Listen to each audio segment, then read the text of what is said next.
Welcome, Arizona Cardinals fans, to the Revenge of the Birds wrap-up show. I'm your host, Seth Cox. With me tonight, my co-host and one of the lead writers for RevengeOfTheBirds.com, Tyler Nickel. Tyler, how's it going, man? It's going good. Good after a big win. Big time needed win, that's for sure. Yeah, and they came out and still started a little slow offensively in the first quarter. Um, 3 games now, obviously two this season, the Carolina game, where they haven't scored in the first quarter, but it basically just started to roll from there. 24 points in the second quarter. The defense, the malign defense, apparently after week one and not doing enough for the offense, basically hand wrapped in, 4 or 5 easy series for the offense today. Yeah, I think a lot of that came down to better tackling. Jameis was not on his A game. I think we all can pretty easily say that.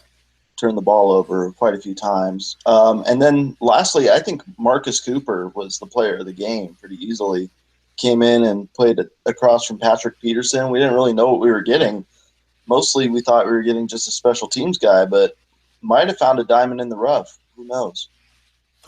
And it was one of those things where Cooper, like you said, Winston was not on.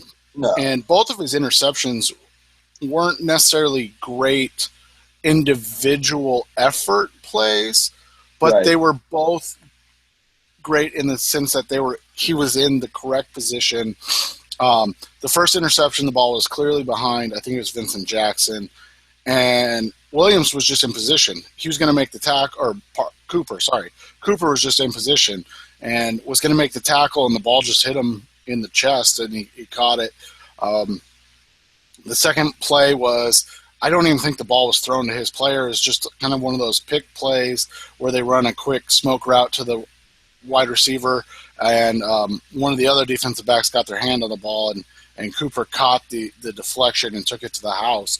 But again, it's what we have not seen from Brandon Williams, which is just football awareness at this time. And that is something that I've talked about ad nauseum since the selection, that this was going to take time. This guy's played 500, and some odd snaps in college at the cornerback position. It's unrealistic to expect him to have those NFL caliber reactions right now. And that's just the difference you see. Cooper is not as athletically gifted and probably not as talented as Brandon Williams, but he has played cornerback for a long time and been very successful at it.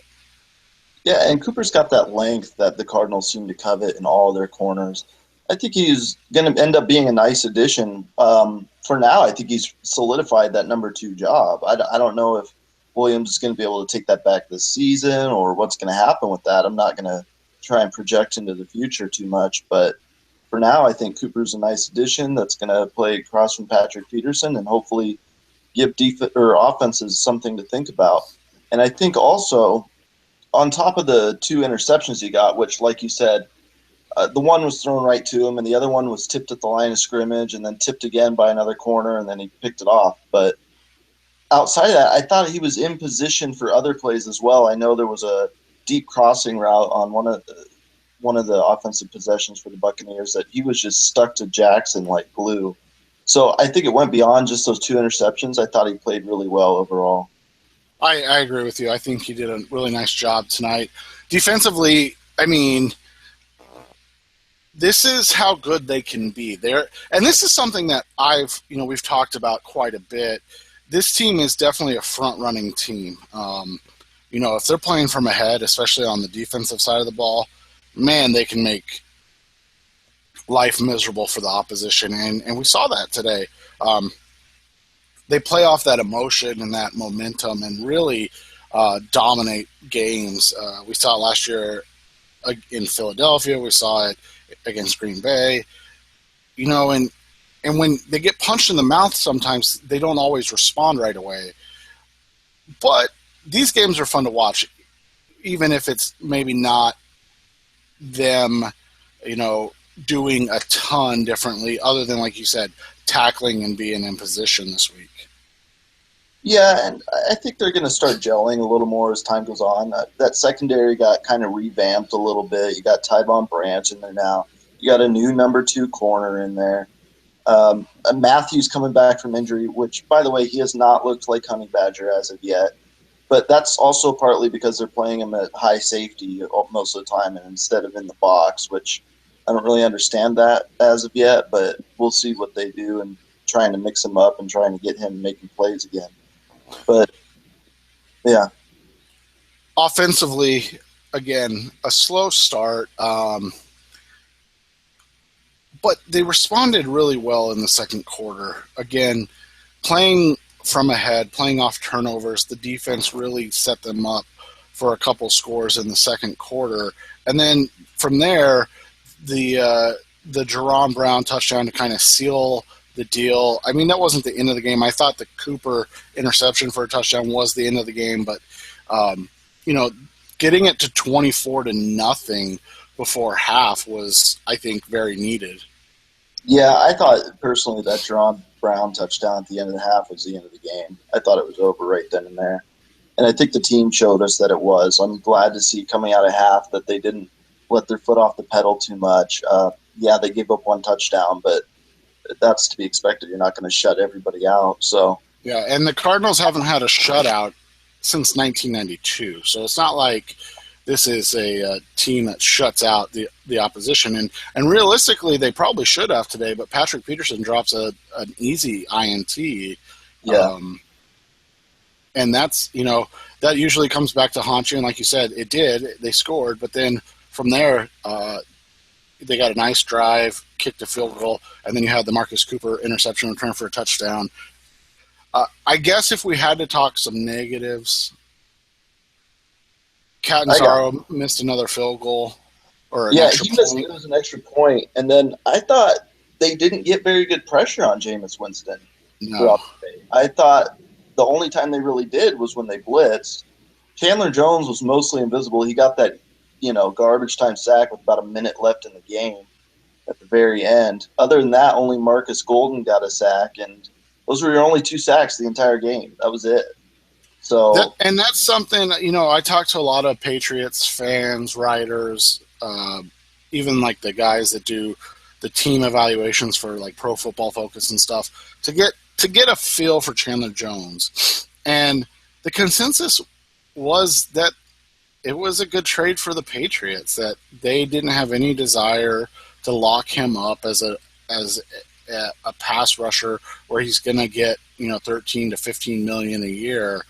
And so they got a second round pick, which was a round higher than they would have gotten for any compensatory picks in 2017 for losing him. So you look at it, or 2018, sorry.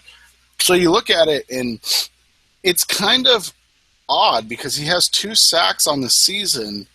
Obviously, he's probably not going to end up with 16 sacks on the season, but he's getting these sacks in times that, like you said, are kind of garbage time, kind of nothing's been an impactful play yet.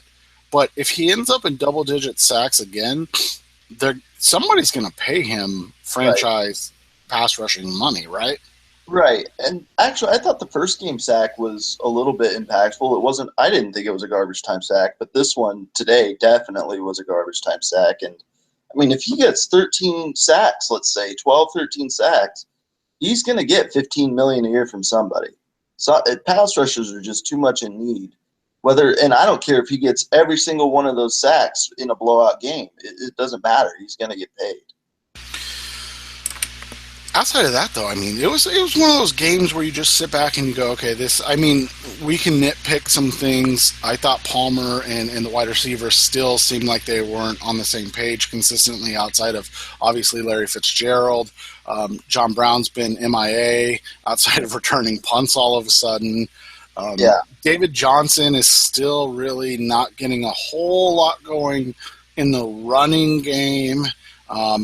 He had that one big run last week, but other than that, I think he's averaging like under 3 yards a carry if you take that one run out. But again, I mean that's the type of game we expect. You have impact from three different receivers, even if it's not the receivers we expect. You have impact from two running backs.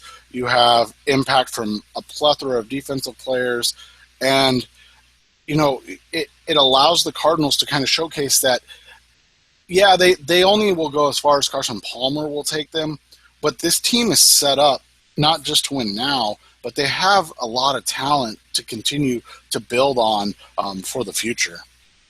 Yeah, there's no doubt about it. I mean, the main core of their team is still, 30 and under. So there's guys that they can build around with Matthew and Peterson and Kim Dichie and whoever you want to add in there.